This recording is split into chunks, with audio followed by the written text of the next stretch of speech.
Alright, welcome back. So, now let's talk about LERPing. Now, there's a few things we need to understand, and that is that I made another graph, first thing all. And what I did was, we just did the exact same thing that we did in our PBR map. And instead of mapping it, what I did was, I just have two of them, and I have two different materials. So over here, we just made a group with all of that and just copied it. So if I just press copy, we literally have everything again. Alright, so with that done, we also have one that's called a LERP num, so we can see the lerping, and that would look like this. So in my case, I put the first one as a bark willow and the other one as a brick wall. So if I were to connect them, we would be able to see the first material or the second one. But now we need to do something called lerping. Lerping would be to go from one to the other, or like the percentages between each other mixing in there. Now, why is that important? Well, it's important especially if you're trying to make realistic multi-material type images without taking too much space, or without making too many graphs and getting all confused. So of course you can always put this in a subgraph, but right now we're just trying to see how it works. So the first thing we're going to do is let's lerp the albedos together. So let's just use the lerp function, and it's as simple as literally putting both the albedos together. Right, and then there's a coefficient, the amount, percentage, and this percentage goes from 0 to 1. So right now we have it as 1, so we're just going to take that slider and we're going to put it as a coefficient. And let me just do that, and let's just connect it to albedo and see how that works. So if we go in here, we have the lerp as 0, so it's showing us that wood, and the moment we go closer to 1, it's going to show us the bricks. So now we have a complete different what do we call change. But now we also notice that the other stuff is not connected, so let's do that too.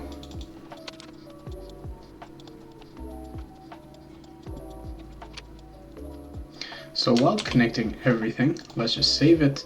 To copy and paste stuff, just press Control D. So Control D, and it's going to give us a new place, and then delete to delete it.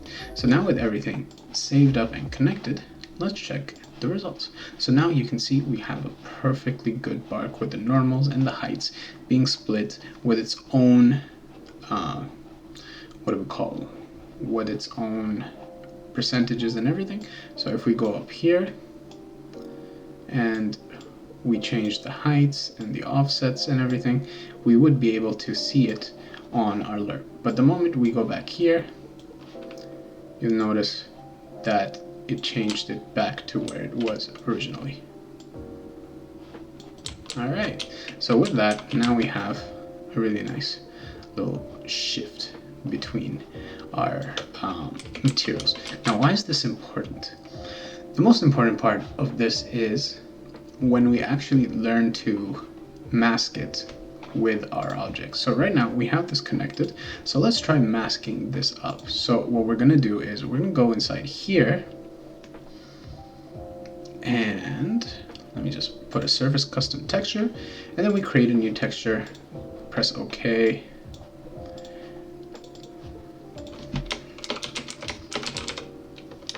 and I'm going to call it a LERP mask. Alright, so with that done, let's just go into our texture paint mode, and let me just do this, and we're just going to keep the custom surface texture. And what we're going to do is we are going to change a few things in the LERP, but the main thing we're going to do is actually choose the specific colors that we're going to do. So this is a change between A or B. So basically what we can do is actually we can just use the red, and this is what's going to happen.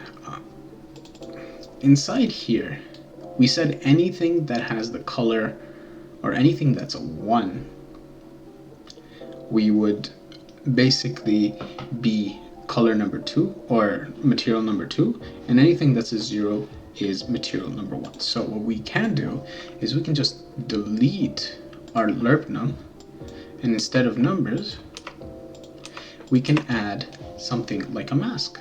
So this is how we do it. Let's just go over here, write mask. Forgot what it was called. It was called, where's my memory? Surface custom texture. So let's just do that. Surface custom texture. All right, so with that, we have our surface custom texture. And what we're gonna do is when we go in here, it's gonna make an error. And the reason why is because we have to remove the channel. So we're gonna say, I believe it was expression. And we're just gonna do VX. Oh my. Of course, I have to use the, what do we call it? The sample texture. And just choose, nope.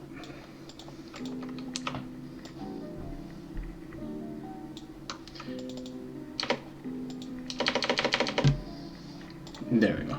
And with that, what we can do is we can just portal these. So what I'm going to do is portal them.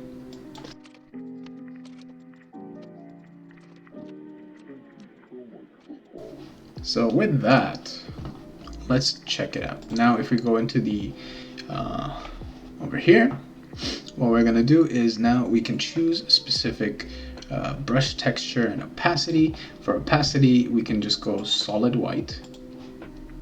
And then for the texture, we can just choose a specific texture that we like, and we can just click on it and it's gonna be there. So let's just use this. All right, just for an example. All right, and then we save it into the current texture. All right, and now we can always look at it to see if it worked. So we go in here, whoopsies, and we see the red is here. So now if we just, oops. Now if we just, what do we call it? Go into object mode, you can definitely see that we have the changes in that area, specifically speaking, wherever we painted. So it looks a little bit weird, but I guess it's very interesting. But here we go. We have a little bit of texturing. Well, technically it's supposed to be the other way around, where it should be more flat in some areas and then that. But let's just check it out. And then we can go into the albedos, change, and now we can see that there is some difference. But the best way to see it is always going into object mode, and now we can see that we have an advanced texture painting for us that takes care of all the normals and all the displacement and everything else. So that's how we make a custom, you could say a very customized painting of objects. And that's basically it, I guess. I mean, the only problem is I don't happen to see the debugs. There you go. You just have to remove all the debugs. And then you could just paint it and you could see the difference, right? And if you want to just put a gradient, you could put a gradient. I'm not good at that. Or you could do fill that just fills it up. I wonder if there's an eraser. Oh yeah, there it is. Okay, so we got erasers, which erases the thing. This is a weird eraser. Oh, it's a line tool eraser, that's why. Anyways, so here we are, and we have everything working perfectly fine in our debug mode. All right, sweet. So with that, I will leave you guys to play around and have fun with our textures. So until then, I'll see you guys next time. Okay? Goodbye.